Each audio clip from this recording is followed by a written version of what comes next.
नमस्कार बच्चों। आज के इस क्लास में हम जिस टॉपिक को लेकर के उपस्थित हुए हैं वो टॉपिक है आपका संस्कृत संख्यावाची शब्द। वास्तव में यदि आप इस टॉपिक को देखें तो जैसा कि शब्द से ही पता चल रहा है, संख्यावाची शब्द कहने का मतलब है कि वैसे शब्द जब किसी अंक का बोध कराते हैं तो वो जो शब्द होते हैं उसको हम लोग संख्यावाची शब्द कहते हैं। मतलब कोई ना कोई ऐसा शब्द जो किसी न किसी संख्या के लिए हम लोग प्रयुक्त करते हैं वाक्यों में या अपने व्यवहारिक जीवन में, तो उसको हम लोग संख्या का बोध कराने की वजह से उसको हम लोग संख्यावाची शब्द कहते हैं। ऐसे तो हम लोग सामान्यतः गणितीय पद्धति में या बातचीत के दौरान हम लोग संख्या का प्रयोग करते ही हैं।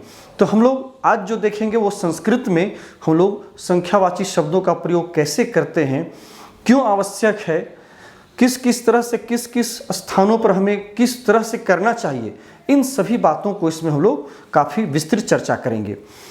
तो चलिए पहले हम इसका ये रूप एक बार देख लेते हैं, फिर इसके बाद हम लोग इसकी व्याख्या भी देखेंगे, ठीक है, जो कि बहुत ही आपके लिए इम्पोर्टेंट टॉपिक है।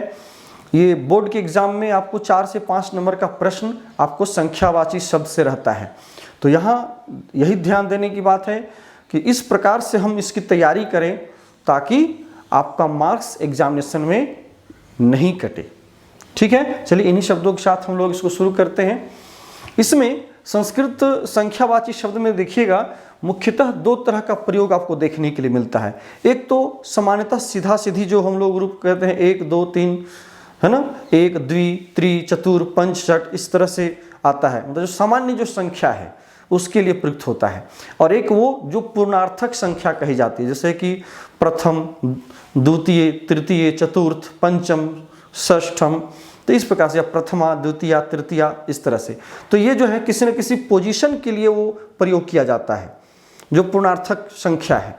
लेकिन जब किसी प्रॉपर संख्या के लिए आपको जब प्रयोग करना होगा वाक्य में, तो वहाँ पर वही एक या द्वि त्रि का जो मूल रूप है उसी के अलग अलग रूपों में, अलग अलग लिंगों में उसके रूप को चला करके आपको संख्या को बैठाना होता है। तो कैसे होता है, यदि इसके एग्जाम्पल को हम लोग देखें तो ज़्यादा स्पष्ट हो जाएगा, ठीक है। तो चलिए इसके उदाहरण को हम लोग देखते हैं। इसमें एक चीज़ ध्यान दीजिएगा कि इसका रूप जैसे 1 है, पहले 1 का ही देखते हैं।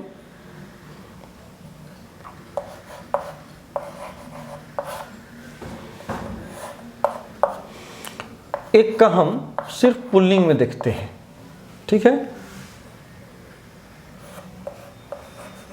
एक,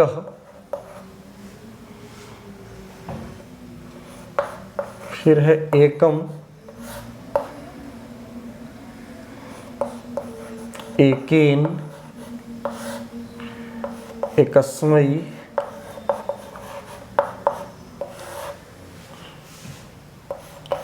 एकस्मात्, एकस्य, एकस्मिन्, ठीक है।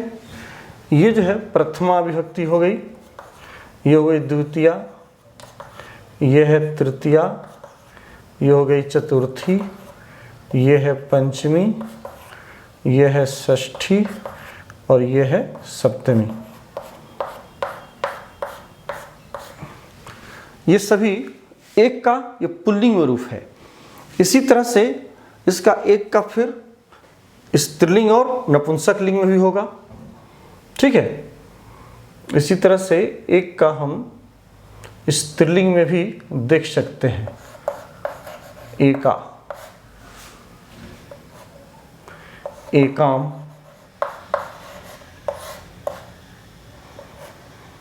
एकया,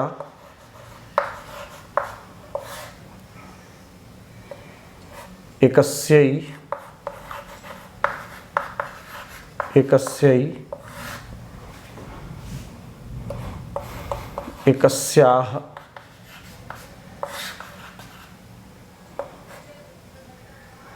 यहाँ भी हो जाएगा आपको एकस्याः,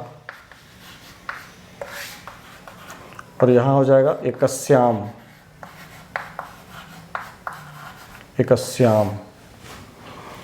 इसी तरह से फिर नपुंसक लिंग में यदि आप देखें तो हो जाएगा एकम, फिर यहाँ भी द्वितीया में भी एकम, फिर तृतीया में एकेन, चतुर्थी में एकस्मयी, पंचमी में एकस्मात्, षष्ठी में एकस्य और सप्तमी में एकस्मिन, एकस्मिन। ठीक है, ये हमने यदि इसे थोड़ा सा सुधार दें ऊपर, ये एक का पुल्लिंग हो गया, ये स्त्रीलिंग हो गया और ये हो गया नपुंसक लिंग। ठीक है, ये एक का शब्द रूप में है, एक का जो शब्द है। अब हमें यहां देखना है, जो आपको मैंने यहां लिखा है, ये पुल्लिंग का रूप है। एक का जो शब्द है वो सिर्फ एक वचन में ही प्रयुक्त होता है, इसका प्रयोग किया जाता है। इसलिए देखिएगा, सिर्फ एक वचन का ही रूप है। यदि इसे आप किसी न किसी सर्वनाम शब्द के साथ लीजिए, जैसे तत् का उठा लीजिए, स तौ ते तम तौ ताम तेन ताभ्याम ते ही जो रूप चलता है, तो किसी न किसी सर्वनाम का या विशेषण का जो रूप चलता है, उसी तरह से इसका भी रूप आपको मिलेगा, उसी तरह से चला हुआ। जैसे कि यहाँ देखिए, एकः, एकम, एकेन, एकस्मै, एकस्मात्, एकस्य, एकस्मिन, इसका संबोधन नहीं होता है। तो ये जो है पुल्लिंग में ये रूप हुआ। स्त्रीलिंग में एका, एकाम, एकया, एकस्यै, एकस्याह, एकस्याह, पंचमी षष्ठी दोनों में, इसके बाद एकस्याम। ठीक है, नपुंसक लिंग में एकम, एकम और बाकी पुल्लिंग की तरह यहाँ देखिएगा, एकेन तो एकेन, एकस्मै, एकस्मै, एकस्मात्, एकस्मात्, एकस्य, एकस्य, एकस्मिन, एकस्मिन।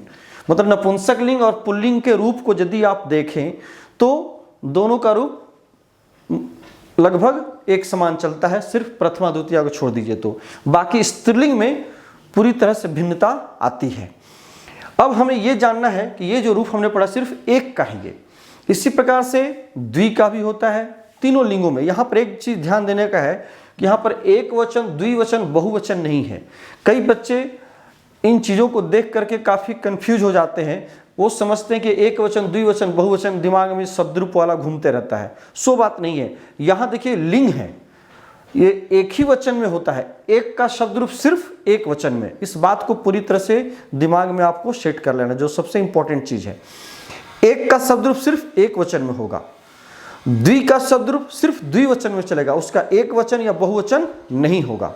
ठीक है, उसी प्रकार से त्रि का जो रूप होगा वो सिर्फ बहुवचन में होगा, या त्रि से ऊपर वाला जो रूप होगा चतुर का, त्रि और चतुर का रूप जो है वो सभी के सभी जो है बहुवचन में होंगे। तीन से जो भी ऊपर चलने वाले रूप हैं वो सभी के सभी बहुवचनांत पर होंगे, उनका द्विवचन या एक वचन नहीं होता है। ठीक है, तो वहां पर कभी भी अपने दिमाग में ये बात नहीं लाना है कि ये एक वचन, द्विवचन या बहुवचन है। और एक चीज और है, एक से चार तक जो संख्यावाची शब्द है उसी का आपका लिंग बदलता है, उसी का जेंडर चेंज होता है। मतलब पुल्लिंग, स्त्रीलिंग, नपुंसक लिंग का जो रूप चलता है वो सिर्फ 1 से 4 तक का ही चलता है। 4 के आगे जो पंच है, षट है, सप्त है, तीनों लिंगों में एक ही रूप होता है। कहने का मतलब कि पंच बालकाः, पंच बालिकाः, पंच फलानी, यहाँ पर तीनों के लिए पंच का पंच ही रह गया है ना। जबकि यहाँ पर एकः बालकः, एका बालिका, एकम फलम। मतलब यदि नपुंसक लिंग है कोई विशेष से तो एकम देंगे, यदि पुल्लिंग है तो एकः देंगे, यदि स्त्रीलिंग है उसका विशेष से तो एका देंगे। तो यहाँ पर तीनों लिंगों में अलग अलग बदल जाता है, लेकिन पंच में नहीं बदलेगा। तीनों लिंगों में पंच बालकाः, पंच बालिकाः, पंच फलानी, तो तीनों में रूप अलग अलग विशेष से अलग होते हैं, लेकिन उसका जो विशेषण जो पंच है संख्यावाची वो एक ही रह जाता है। तो इस तरह से, लेकिन 1 से 4 तक आपको काफ़ी गौर से इसके रूप को काफ़ी ध्यान से आपको याद करना चाहिए और उसका प्रयोग भी करना चाहिए। हमेशा ये दिमाग में आपको रखना पड़ेगा कि आपका जो विशेष्य है वो कैसा है। यदि पुल्लिंग स्त्रीलिंग नपुंसकलिंग है तो उसी प्रकार से आप संख्यावाची शब्दों का भी जो प्रयोग करें 1 से 4 तक का, वो पुल्लिंग स्त्रीलिंग नपुंसकलिंग के विशेष्य के अनुसार करिए, ठीक है ना। तो ये तो 1 का हो गया। यदि हम लोग 1 का प्रयोग कुछ वाक्यों में यदि करके देखते हैं कि एग्जामिनेशन में जो प्रश्न आते हैं वो किस तरह से रहते हैं, ठीक है, तो थोड़ा सा इसका हम देख लेते हैं, फिर इसको हटाएंगे हम। अब जैसे प्रश्न जो आपको परीक्षा में पूछे जाएंगे, अब सपोज करिए कि यहाँ पर खाली स्थान दे दिया गया और यहाँ पर आपको 1 बैठा दिया गया है, संख्यावाची आपको 1, यहाँ पर 1 दे दिया गया और दिया गया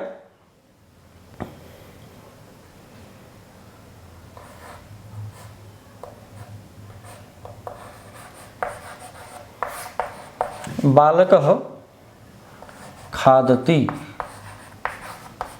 ठीक है, एक वाक्य ये हो गया। यदि दूसरा वाक्य आप दें, ये भी 1 दिया हुआ है,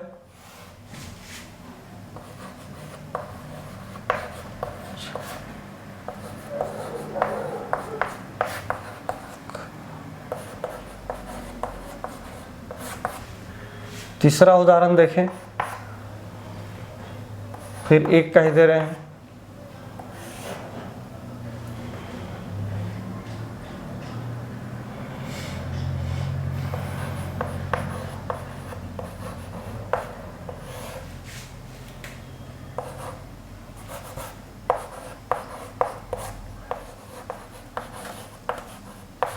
वाटिका तत्र अस्ति, वाटिका तत्र अस्ति,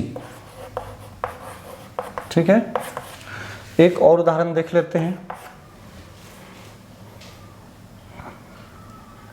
तत्र ऊपरी, यहां एक संख्या बैठा दिए, है ना, फलम अस्ति, फलम अस्ति। यहां मैंने 4 उदाहरण लिखे हैं, आप यदि ध्यान से देखिए तो पहला में 1 दिया है, लेकिन 1 जो है क्या है, बालक है। तो एक जो संख्यावाची शब्द हम बैठाएंगे तो 1 को ध्यान में आप रख करके देखिए कि ये जो विशेषण जो के रूप में जो एक संख्यावाची शब्द जो भी आप दीजिएगा वो कैसा होगा। तो इससे पहले आपको आगे देखना होगा, इसके विशेष्य को देखना होगा। जैसे बालकः, तो बालक शब्द पुल्लिंग है और स्वाभाविक है कि 1 है तो एक वचन में ही उसको रखना है। तो यहाँ पर क्या है, 1 का फिर क्या हो जाएगा, एकः हो जाएगा। यहाँ पर 1 का क्या हो जाएगा, एकः। एकः बालकः खादति, एक बालक खा रहा है, कुछ खा रहा है, भोजन कर रहा है, आम खा रहा है, कुछ भी, ठीक है। तो एकः बालकः खादति। इसी प्रकार से तो यहाँ तो चूंकि प्रथमा का रूप है, इसके आगे कोई चिन्ह नहीं लगा है या कोई दूसरी विभक्ति नहीं लगी हुई है, यहाँ पर सिर्फ प्रथमा व्यक्ति है, इसलिए 1 को भी हमने क्या किया, प्रथमा व्यक्ति में रख दिया। और सर्वदा 1 का रूप केवल एक वचन में ही होगा, द्विवचन या बहुवचन में नहीं होगा, ठीक है। तो यहां जो है, अब देखिए चूंकि बालकः एक वचन में था, इसलिए 1 को भी हमने प्रथमा व्यक्ति में रख दिया। ध्यान ये रखिएगा कि इसका एक वचन, द्विवचन, बहुवचन नहीं होगा, लेकिन इसकी विभक्ति जो है वो 7 विभक्तियों में इसका रूप चलता है। चूंकि विशेषण होता है और जो भी विशेष्य होता है वो कोई ना कोई संज्ञा होता है, और हर संज्ञा का अपना 7 विभक्तियों में, 3 वचनों में उसका रूप भी होता है। तो यहाँ पर आपको यही दिया गया है, विभक्तियां इसके 7 की 7 विभक्तियां होंगी, लेकिन वचन सिर्फ इसका एक वचन ही होगा, ठीक है ना। और ये पुल्लिंग, स्त्रीलिंग और नपुंसकलिंग, ये तो लिंग इसका अलग अलग है। कहने का मतलब सिर्फ ये पुल्लिंग में देखा जाए तो सिर्फ एक वचन में सिर्फ यही है, फिर स्त्रीलिंग में सिर्फ ये है, सिर्फ इतना ही रूप आपको स्त्रीलिंग में याद करना है, 3 वचनों में नहीं करना। उस प्रकार से नपुंसकलिंग में भी सिर्फ इतना ही आपको याद करना है, ठीक है। अब चलिए दूसरा यदि उदाहरण देखिए आप, तो आगे है वृक्षे खगाः सन्ति, वृक्ष पर पक्षी हैं, मतलब एक वृक्ष पर पक्षी हैं, एक वृक्ष पर बहुत सारे पंछी रहते हैं। अब यहाँ पर देखिए वृक्ष पर है, मतलब वृक्ष में सप्तमी विभक्ति लगी हुई है। तो वृक्ष में जब सप्तमी विभक्ति लगी हुई है तो इसका जो विशेषण आया है उसमें भी हम कौन सी विभक्ति लगाएंगे? सप्तमी विभक्ति लगाएंगे। तो जब सप्तमी विभक्ति लगाएंगे तो क्या हो जाएगा? अब देखिए यहाँ सप्तमी में एकस्मिन होता है सप्तमी में, तो यहाँ आपको क्या करना होगा? फिर यहाँ पर एकस्मिन, यहाँ पर आपको एकस्मिन रूप सप्तमी का, एक का सप्तमी एक वचन में, जिसमें कि वृक्ष है उसी में एक के शब्द रूप को आपको लेकर के जाना होगा, एकस्मिन हो जाएगा। तो एकस्मिन वृक्षे खगाः सन्ति, एक पर वृक्ष पर, कहने का ये मतलब है एक पर वृक्ष पर खग थे, खग हैं, ठीक है ना, पक्षी रहते हैं, मतलब एक वृक्ष पर पक्षी रहते हैं। हम लोग सामान्यतः प्रयोग करते, एक वृक्ष था, उस एक वृक्ष पर बहुत सारे पक्षी रहते थे, तो इस तरह से वाक्य का प्रयोग किया गया है। तीसरा यदि उदाहरण देखिए, यहाँ देखिए वाटिका शब्द आया है, तो वाटिका शब्द स्त्रीलिंग है और प्रथमा विभक्ति में है, हम वचन की बात नहीं कर रहे हैं, सिर्फ विभक्ति की। तो वाटिका शब्द आकारांत स्त्रीलिंग है जिसका रूप लता की तरह चला है। तो वाटिका स्त्रीलिंग है, तब क्या करेंगे? एक का जो रूप देंगे वो स्त्रीलिंग वाला देंगे, और चूंकि इसमें भी प्रथमा विभक्ति लगी हुई है और स्वाभाविक है कि एक दिया हुआ है तो वो एक वचन में ही होगा, द्विवचन या बहुवचन में कभी नहीं हो सकता, ठीक है। तो अब इसमें हम क्या करेंगे? तो स्त्रीलिंग वाला रूप देंगे, तो क्या होगा? स्त्रीलिंग वाला रूप हो जाएगा आपको एका होगा, मतलब एका वाटिका, यहां क्या हो जाएगा? एका वाटिका। चूंकि वाटिका शब्द स्त्रीलिंग है इसलिए एका। वाटिका की जगह पर बालिका भी रह सकता है, ठीक है, तो एका बालिका, तत्र एका बालिका अस्ति, वहां एक बालिका है, इस तरह से हम लोग कह सकते हैं। अब नेक्स्ट देखिए, तत्र वहां ऊपर में फल है, वहां ऊपर में एक फल है, कहने वाला ये कहना चाहता है कि वहां मतलब उस वृक्ष पर एक फल है। तो यहां पर देखिए फलम शब्द नपुंसक लिंग है, तो यहां पर क्या एका होगा? नहीं। एका होगा? नहीं, क्योंकि एका शब्द पुल्लिंग है इसलिए नहीं होगा। एका शब्द स्त्रीलिंग है इसलिए नहीं होगा। एकम शब्द नपुंसक लिंग है, और चूंकि फलम शब्द ही नपुंसक लिंग है इसलिए यहां पर एकम होगा। तो एकम होकर क्या हो जाएगा? एकम फलम, ठीक है, एकम फलम अस्ति, एक फल है। तो इस प्रकार से जो है हम लोग संख्यावाची शब्दों का जिसका प्रयोग हम लोग विशेषण में करते हैं उसका प्रयोग हम लोग इसी तरह से वाक्यों में भी करते हैं, जो कि आपको बोर्ड एग्जामिनेशन में या फाइनल जो भी आपका एग्जाम होता है क्लास 6 से ही शुरू हो जाता है, 6, 7, 8, 9, 10, इवन कि 11, 12 में भी रहता है, और बड़े बड़े कंपटीशन में भी आपको इस तरह के संख्यावाची शब्द दिए जाते हैं, विशेषकर विभक्तियों में आपको प्रयोग करने के लिए। इसके रूप को याद करना बहुत ही आसान है। आप यदि किसी भी रूप को आपने यदि याद किया होगा, सर्वनामिक रूप को, जैसे तत् का शब्द रूप है, सह तौ ते तम तौ ताम तेन ताभ्याम तै तस्मै ताभ्याम तेभ्य, इस तरह से, तो उसको यदि हम मिलाइएगा एक वचन वाला, तो श होता है यहाँ एकः, वहाँ तम होता है एकम, वहाँ तेन होता है देखिए एकेन, वहाँ तस्मै होता है देखिए यहाँ एकस्मै है, वहाँ तस्मात् होता है यहाँ देखिए एकस्मात् है, वहाँ तस्य होता है यहाँ एकस्य हुआ, वहाँ तस्मिन होता है यहाँ एकस्मिन है। तो कहने का मतलब है कि पुल्लिंग, स्त्रीलिंग या नपुंसकलिंग, जो भी आपका कोई भी सर्वनाम का रूप यदि आपने याद किया है, चाहे वो तत् का हो या किम का भी हो, किम का रूप आप याद किए होंगे प्रश्नवाचक बनाने के लिए, तो उसके लिए भी आप प्रयोग इसको याद करने में आपको काफ़ी आसानी होगी। उसी से आप मिला करके देखिएगा तो सेम मिलता है, कहीं कोई अंतर नहीं होता है। स्त्रीलिंग में यदि चले जाइएगा तो सा तेता जैसे सा होता है, वहाँ ताम होता है या काम हो गया, वहाँ तया होता है या एकया हो गया, वहाँ तस्यई होता है या एकस्यई हो गया। तो इस प्रकार से देखिएगा सारे के सारे रूप जो है आपको मिलते हैं, ठीक है। तो अभी जो है हमने सिर्फ एक का रूप देखा।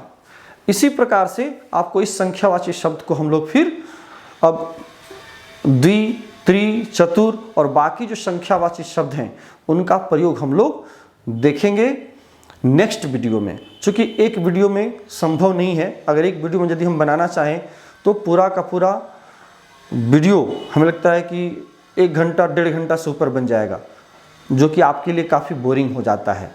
मुझे पता है कि बच्चों को छोटा से छोटा वीडियो ही पसंद होता है, तो अच्छा है एक छोटा छोटा टॉपिक आप एक एक देखते जाइए, क्लियर करते चले जाइए, उसके उदाहरण को देखते जाइए, साथ साथ क्लियर होता चला जाएगा। ये आपके लिए बहुत बड़ी बात होगी आपके लिए। इसलिए इन चीज़ों को आपको ध्यान रखना है। उदाहरण जरूर देखते जाएं, काट छाट करके नहीं। एक ही देखिए, छोटा ही टॉपिक देखिए, लेकिन बहुत बढ़िया से उसको अच्छी तरह से समझ करके देखिए, ताकि कभी भूलने का नौबत नहीं आए। ठीक है, चलिए इन्हीं शब्दों के साथ इस क्लास को यहीं समाप्त करते हैं। फिर नेक्स्ट क्लास में संख्यावाची शब्द को कंटिन्यू रखते हुए आगे नेक्स्ट टॉपिक आप संख्यावाची शब्द को जरूर देखिए, ताकि और जो कुछ बचा हुआ भाग है उसको हम लोग क्लियर कर सकें। थैंक यू, बहुत बहुत धन्यवाद।